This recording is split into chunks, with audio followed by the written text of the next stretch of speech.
the Log4Shell exploit, a $3 trillion Apple market cap, and Elon Musk as Time's Person of the Year. This is MacVoices. Today's edition of MacVoices is supported by Truebill. Get control of your subscriptions at truebill.com/MacVoices. Welcome to MacVoices. This is the talk of the Apple community, and I'm Chuck Joyner. Folks, this is the third part in a three-part MacVoices live discussion. In this edition, we wrap up the Log4Shell exploit discussion. We touch on whether the Apple market cap of $1 trillion will make a difference once it's achieved, and also discuss Elon Musk as Apple's Time Person of the Year. Let's go back and let the panel do the talking. Kelly, you had something you wanted to throw in. Well, partly this, I feel like this last weekend has been sort of educational a bunch of ways. This sort of broke Friday morning, right before Security Friday, which we recorded, and talked about this briefly because it was something that was discovered in Minecraft among loads of other places. And so all we could really do was talk about it from an informational perspective. Like, this is a thing that you should know exists, and so that you can be aware of it on your own. There's nothing you can probably do about it, but just have an awareness that this is a thing that's out there that can be bad. And so, make sure you're doing the minimum of what you can do to protect yourself. I'm not convinced that it has as much to do with this being an open source project as it does just a lot of places relying on something that ended up having a security hole in it, because we've seen that happen to open source, closed source, like every manner of software, Mac OS and all that.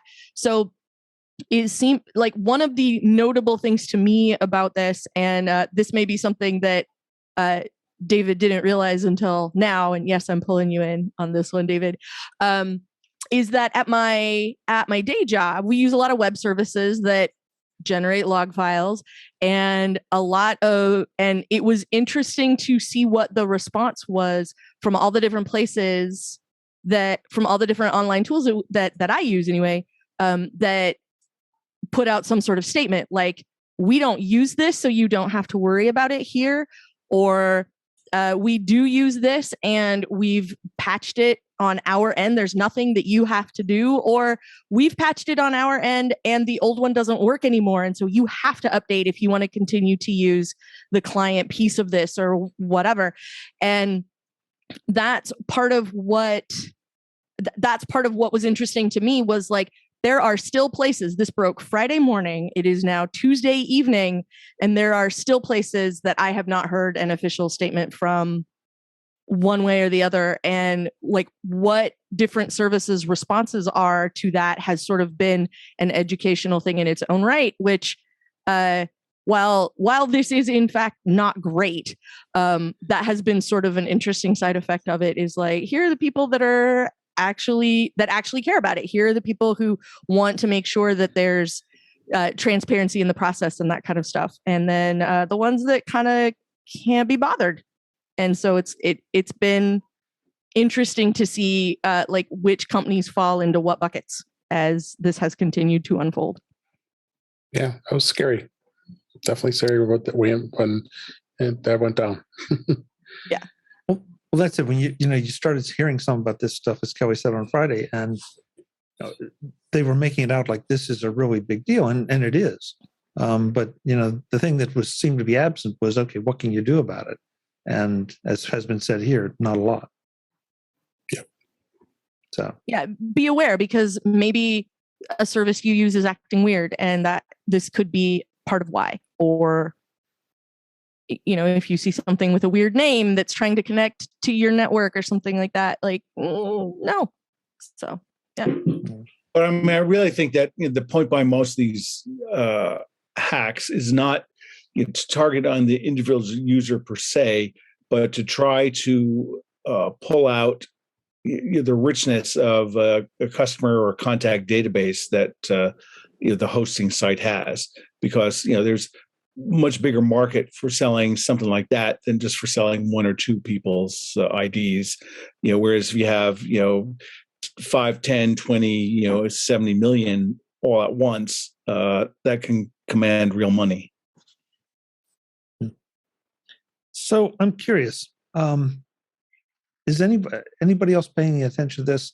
Earlier this week, Apple flirted and got very, very close to a $1 trillion market cap. 3 trillion. No, 3 trillion. Or 3 trillion, excuse me, 3 trillion. Yes. 1 trillion. That's old so times, old. Chuck. 1 Yeah, trillion. That's old old news, news. That's Yeah, back sorry in the about that. 30s. Yeah. So, I mean, how important is this? I was obviously happy to see it as someone who holds a small stake in Apple stock because, obviously it's making you money. But more importantly, it really does show, I think, that once in a while you feel like the analysts are paying attention to the things that we see, and that is the strong demand for Apple products, the fact that people don't go and buy a substitute for most Apple products. They are willing to wait. We have this amazing ecosystem. We have amazing brand loyalty. And so, sometimes there's little hiccups about, one little thing. Oh, the Apple car is going to be delayed for 6 months. Oh my God, and the stock drops. Seems so ridiculous. So I think it's worth noting, it hasn't happened yet. It looks like it will happen, and probably maybe even before the end of the year. Stock could be $200 a share too. What I'm trying to figure out is how come after every earnings call they do, and they announce that this was their best quarter ever, the stock dives for 3 days. That's the market is imaginary. Okay. My wife is in That's business. a very complicated question. My wife tells me that they all know this is all planned into the price, so they all know what's going to happen before most people do, and they plan for it. I don't know what that means, but that's what she says. But it's just such a weird thing because I'm looking at stocks right now and I want to get back into Apple. And I'm telling my accountant, wait till they come out with the earnings call, wait a day, then buy the stock. Because then I know within 3 days it's going to start bouncing up again. Yeah. Jeff, you were going to offer your explanation. All right. Now, keep in mind, I'm doing this on a very basic level. So there's a lot of technical stuff I'm not hitting on. At its core, the stock market is all about emotion. And if you're happy, then more money. If you're sad, then less money. And then you have all of these brokers and investors that are looking at what they think the stock is going to be worth, and so then they make their purchases based on that, and it drives. And then they say, "This is what we think the stock is going to be worth," and then when Apple says, "Okay, so here's what the actual earnings are," and it doesn't match up exactly with what the analysts and the wizards, witches, and warlocks that come up with these numbers had agreed on, then they're like, okay, so now we need to adjust for that, and now everything's in line, and now emotion, and there you go. That's the stock market. Yeah, Brittany, do you mind if I share what you're saying in the chat room? Go for it. Brittany says that the stock market is imaginary. And I think there's some truth to that. Jeff's right. It's based on emotion and what people think will happen. Thus, I mean, that's where the Warren's wife is saying it's based on things they think this is what they think will happen. So that's why it's already included. But really, it's feelings and guesses on the future, which we all know how good Professor Trelawney was at that. And therefore, it's mostly the summary. The flippant summary is it's imaginary, but it is mostly imaginary. Yeah. Well, the theory is that the market has already discounted. That's the phrase they use. It's already discounted all the information available, including the information that is going to come out. But it only ever fluctuates based on guesses of the future. It doesn't actually usually fluctuate based on facts that just happened. So it's only theoretically baked in. Well, if I'm recalling correctly, I have asked Brian Chaffin about this on TDO when we've done earnings call aftermath things, and talked about it because I asked him, like, they said it was the biggest quarter ever. They said, this is the most Macs they've ever sold. They sold, 4 iPhones every minute for 3 solid months, if you count every single minute of every single day. And so, like, why did the stock fall over after they did that? And it's because, if I'm remembering Brian's explanation right, it's because there wasn't anything surprising in the call. So they knew it was a big quarter for Apple. They knew that they'd sold more iPhones than ever before. They knew whatever the thing was that they rolled out during that quarter had been a huge success. And so there wasn't anything surprising in it. And so that's what, and so like it is feelings, but it's sort of disappointment. Like we didn't get anything new out of this. So it kind of tips over a little bit. And then when Apple says they have this really big high, investors are like, they come out with this announcement saying we topped everything, we did great. Investors are like, well, this is, why I have stocks to sell them at the high points. And this is our high point. Let me sell now. No company could keep this up forever, right? So, it's going to go down at some point and I'll buy back then. Yeah. Basically, the good news was already baked in. Yeah. And so then people sell at the high point, and if enough people sell, like Brittany says, you're buying for the future, not for the present or the past. So that's exactly what they're doing when they're selling the day of that announcement. They're saying, "All right, just I did good. Pat myself on the back. I'm selling my stock, and this is how we play the game." Didn't Apple say, we're gonna not be able to sell as many phones and computers as we could because we can't get the supplies? Yeah. So, I think part of it was that, so Apple was sort of predicting, oh, well, we're not going to do as well next quarter as we might have. So next time after the earnings call, it may not drop off the next day. It may go up if it turns out it didn't suck as bad as they thought it would. And investors like to hear that kind of news because surprise! they like to buy in the low and sell in the high. And that's if they can't sell enough parts because they can't get the parts, investors like, this is good. This is why I play the stock market, because I can sell this now, and next time I'll buy it back up when it's down again. That's what they do all day. Sure.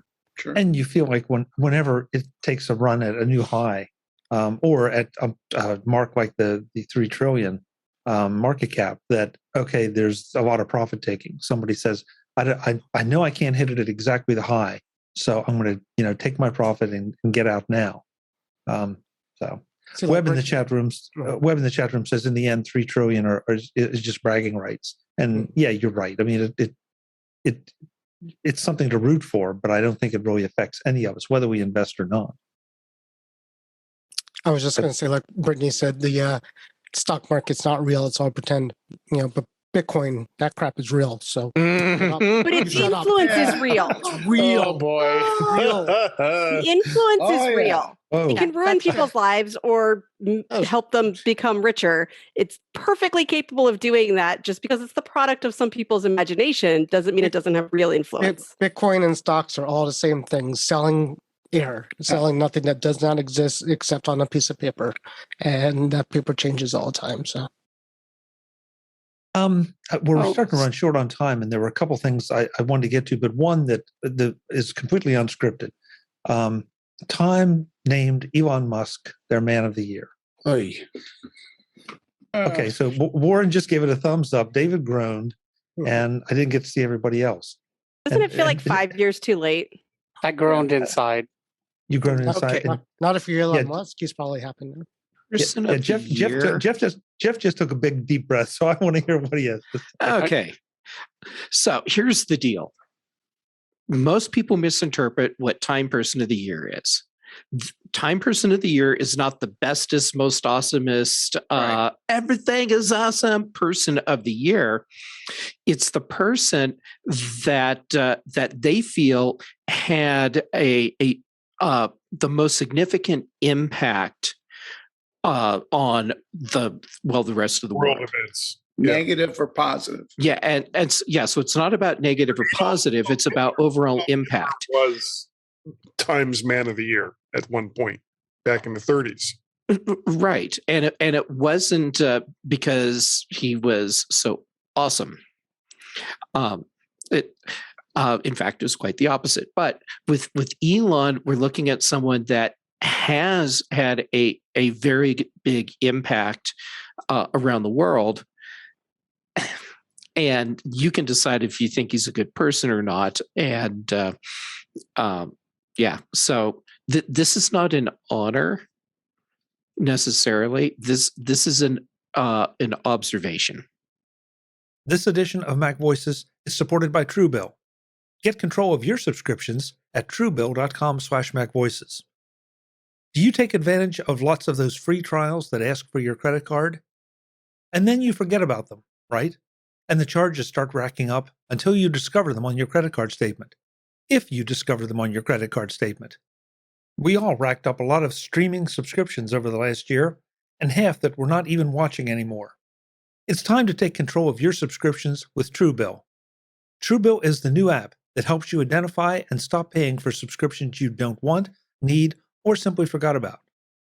Truebill has over 2 million users and helps save them over $100 million. Shouldn't you be the next one to save with Truebill? Start canceling your unused subscriptions at truebill.com/MacVoices. Go right now, truebill.com/MacVoices. It could save you thousands a year. truebill.com/MacVoices. Thanks to Truebill for their support of MacVoices. I think it was more that he Is said there a benchmark. Time magazine? Has there been a Time magazine for like the last 15 years? I mean, this is just somebody that took over the husk of, who are these people? They still Why do print I care? the magazine. Wasn't Steve Jobs? I don't think so. Wasn't Steve Jobs pissed at this for some reason? He was pissed that he wasn't. Am I getting this right? Yeah, but He was didn't pissed that he Time wasn't at the magazine time, go man bankrupt of the year. and somebody bought it out of bankruptcy? That was and Life. Yeah, I think Time did too. Life Much later. folded years Time ago. hasn't fallen over. Life got resurrected. Time just sort of Sorry. sits in the there's a few on a newsstand in the grocery store, and reports. and every once in a while you walk by it and it's sitting there with like 2 copies of Soap Opera Digest in front of it, and you're like, oh yeah, Time magazine, and then you go check out and move on with your life. So I thought it was really interesting that they would pick Musk, as somebody. I mean, for whatever reason, however you view the Time Man of the Year or Person of the Year, or I think wasn't there a computer? Less in my awareness this something? year than previous years. He had Asperger's. Is that what? That's what. I don't know. Say There that is again, Brittany? absolutely no neurodiversity that you couldn't pin on him, and I'd be like, no way. But also don't judge other people with Asperger's based on him. Well, Yeah. he's hoping. Time's hoping you do. I think is their point. They're saying. I think they're saying. This guy. That's a possibility. Overcame a couple things, and I'd probably, forgotten about that because it was so like, okay, let's move on. Probably Okay. was not poised to do this, and look at him now, and he's the richest man in the world, or I think he actually the richest person in the world said today. Well, look, let's face it. He's had a really good year or 2 years here with Tesla and SpaceX. with SpaceX. SpaceX. I mean, there are some actually deal than Tesla. Yeah, I mean, Yeah. say what you will about some of the questionable social choices he's made. He's from a technology standpoint. As far as I know, he wasn't on Jeffrey Epstein's island either. So yeah, so I don't know. I thought it was just an interesting choice, as opposed to everything else that's going on in the world, that they would go that direction. Well, they wanted to sell magazines, and they got us talking about it. I'm not buying one though. Yeah, but the magazine. Well, yeah, it's a magazine, and it's 2021. Yeah, I'm not buying one. I'm not buying one either. who would make you buy one? Which person in the year would make you buy one? None. I mean, yeah. Chuck Joyner. There you go. Yeah, I'd buy the crap out of that one. I'd buy that. Yeah. Yeah. I definitely would buy that. I have been known to buy awkward magazines because people I very much enjoyed were on them. Such We don't as discuss this which seems ones, reasonable. but I have been known to. Wasn't In the last computer- century, I did wasn't that. the computer man of the year once or Yeah. thing of the year? Yeah, Brian in the chat room says in 1982, Time Man of the Year was a computer. Yeah, I remember. That's kind of early. Sadly enough, I remember. They didn't change the pronoun at that point, or not pronoun, but that it was a man at that point. I don't know what it was. No, you know what? I mean, that's an interesting. I think it is person of the year, isn't it? About person of the year? attachments that came with that computer. You mean, was it an F cable or an M cable? Is that what you're saying, Jeff? Does a computer That's identify? exactly what he's saying. Does a computer identify it as a he, she, it? We don't know. And how did it do in the bikini contest? It was on the Sports Illustrated. Was it a CRT? That's what I want to know. The same year guy was on the Sports Illustrated cover too, for the swimsuit issue. That is my fault. I said Man of the Year. It's Person of the Year, which shows you how long I've been paying attention to Time's Man of the Year. Oh, I was wondering if it changed when they had a computer be it. Don't know. I don't know. That was. I would if I had a computer is not a person, so 5 to 10 years that they changed. I would imagine they had a Woman of the Year before 1982. That's my guess. This isn't the place to pontificate, but somebody please Google it for me. I'm way ahead of you, hon. Yeah, I'm trying to find Machine of the Year, it says. Machine of the Year. Oh, so it changes based on the entity involved. Yeah, because when it was Beyonce, it was the Person of the Year. Okay. So person, they changed it to person now. Yeah. So I guess when it's not a real person, they get funny and say things. Okay. Hasn't the computer been the Machine of the Year every year since 1982? Yes, it has. Sure. Especially in 1984. Yeah. I thought Chuck, what's our next tech topic? Yeah, Kelly, where are you seeing that Beyonce was the Person of the Year? In the DuckDuckGo image search for Time Person of the Year computer cover. Oh, I don't. Before 1982. She must. I'm looking at Wikipedia, and thankfully, it wasn't before Beyonce. 1982. Computer Beyonce Machine of the Year, been. 1982, Endangered Earth as Planet of the Year in 1988. Once again, Pluto got the shaft. Some more, yeah. We're just going to call it Ian year was 2006 when Person of the Year was you. Oh, I remember that. Beyonce was runner up. Pluto is definitely my Coupier belt object of the year. Did you say you? As well, it should. Yes, you, as in the person. You and you and you and you. Oh, like and Beyonce. So Beyonce lost to everybody. She can't. Is that what it was? That must have been a pretty hard blow. That if you're gonna lose, lose the entire world. I have an answer. I lost. Donald Trump. She lost to Donald Trump. Okay. Easy one at a time. Guy, you have an answer? Yeah, it became gender neutral in 1999. Nah. Okay. New century. There you go. And Beyonce lost to Donald Trump in 2016. What? As long as Beyonce lost to somebody. I mean, come on. Well, so does that mean they put out runners up? Somebody. I think I lost to Donald Trump. Was Beyonce running for president that year? I missed that one. They just said it in the. Well, we're going off track here. Yeah, we got to get out of here. We've been off track for a while. I asked Chuck for a new topic like 5 minutes ago. Yeah, well, all right. So it's my fault. And we're out of time. So it's going to take a minute just to go around the room. So we're going to just wrap this up. But it's been a lot of fun. The remote start thing. I mean, you guys really took off on that, and the chat room did too. So I guess Toyota did struck a nerve with something. Yes, thank you. That's right. I know we talked an awful lot about it, but it kind of feels like Toyota's idea here is a real non-starter. I'll get my coat. Oh. Kelly, do you want to go wait in the car again? Yeah. Kelly, that wasn't remotely funny. Where's my music? Will the car engine be on, Jeff? That's the real question. Oh my gosh. Yes, but the windows will be cracked. And so all the folks who are watching, I'm sorry. So let's go around and find out. Yeah, let's find out where everybody can be found when they're not here making really terrible puns.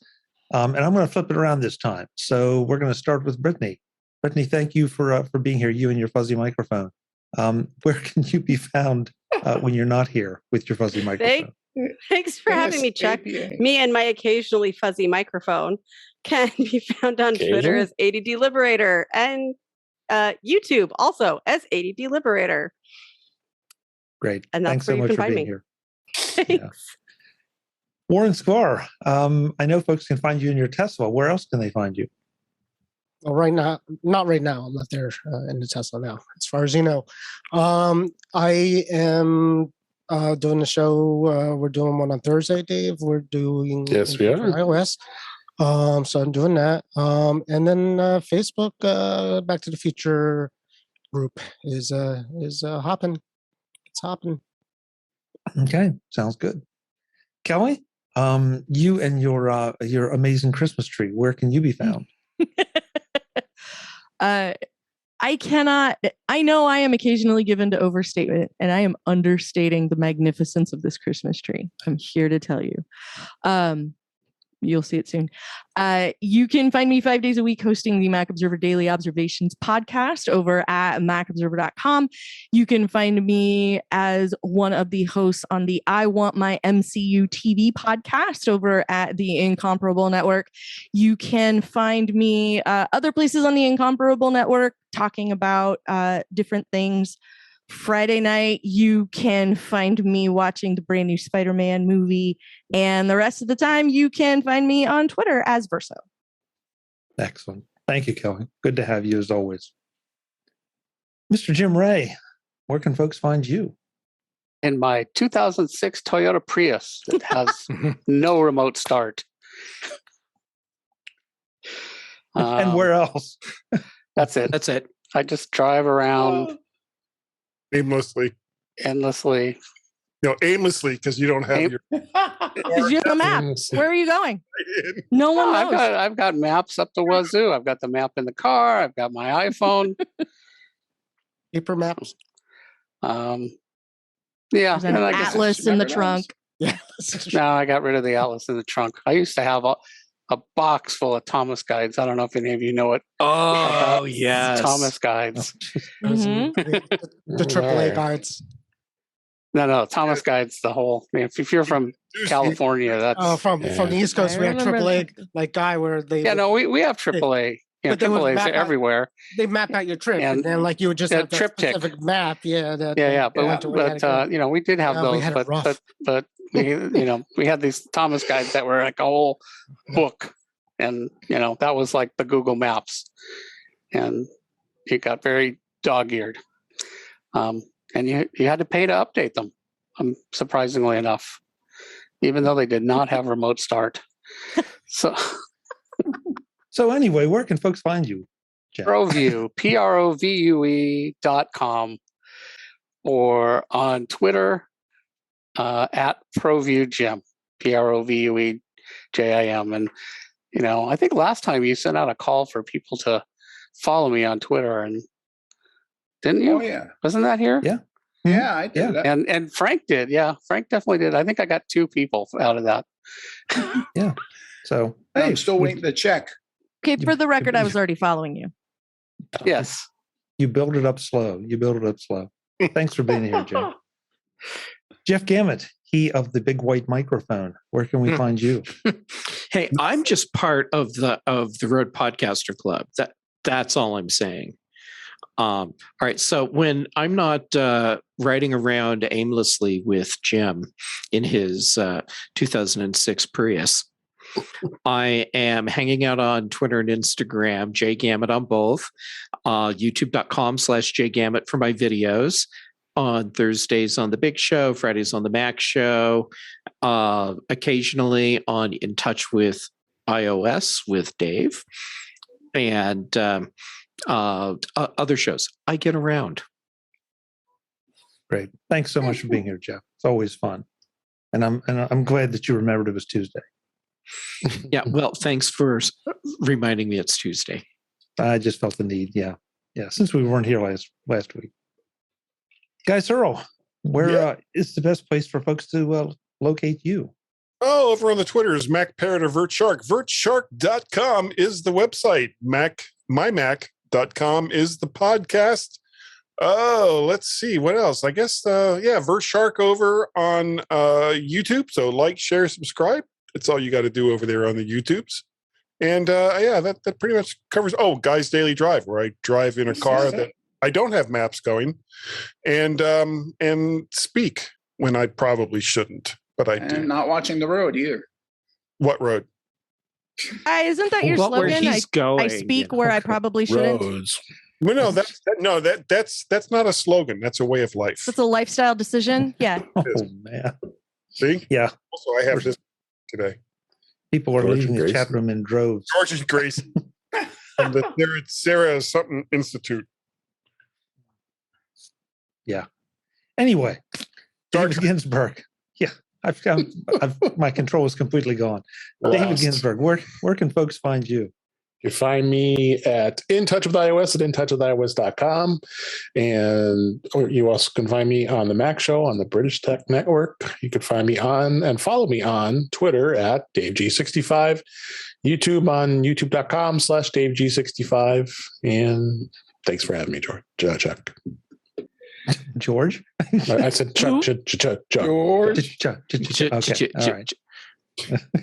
Of the jungle. Dave will be Chaka-Khan? rapping. Oh. Hey, Frank. everybody Chaka-Khan.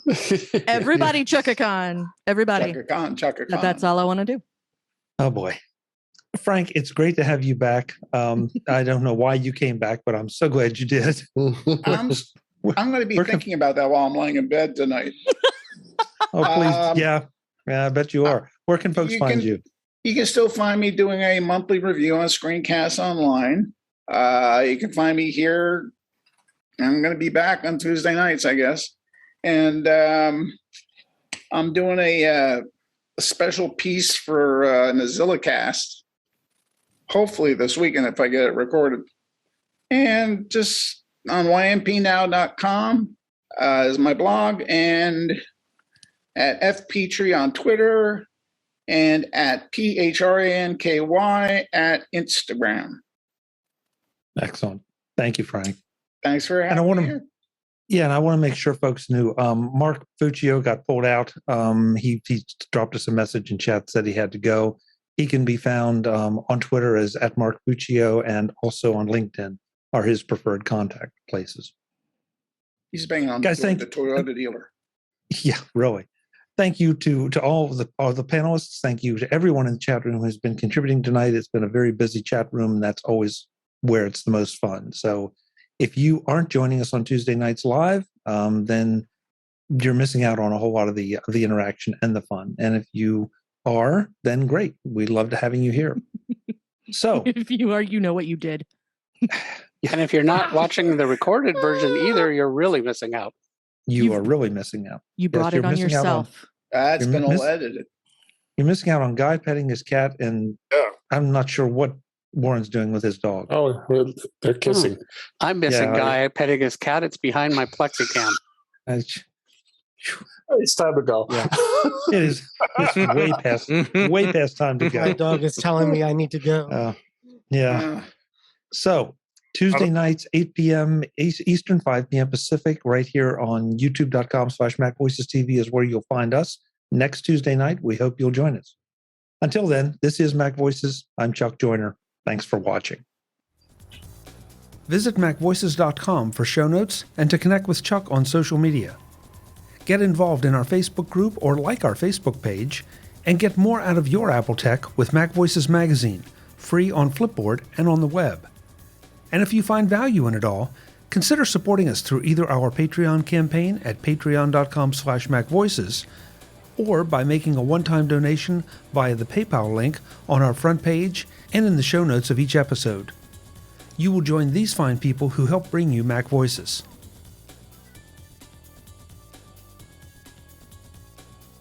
Advertising handled by Backbeat Media at backbeatmedia.com.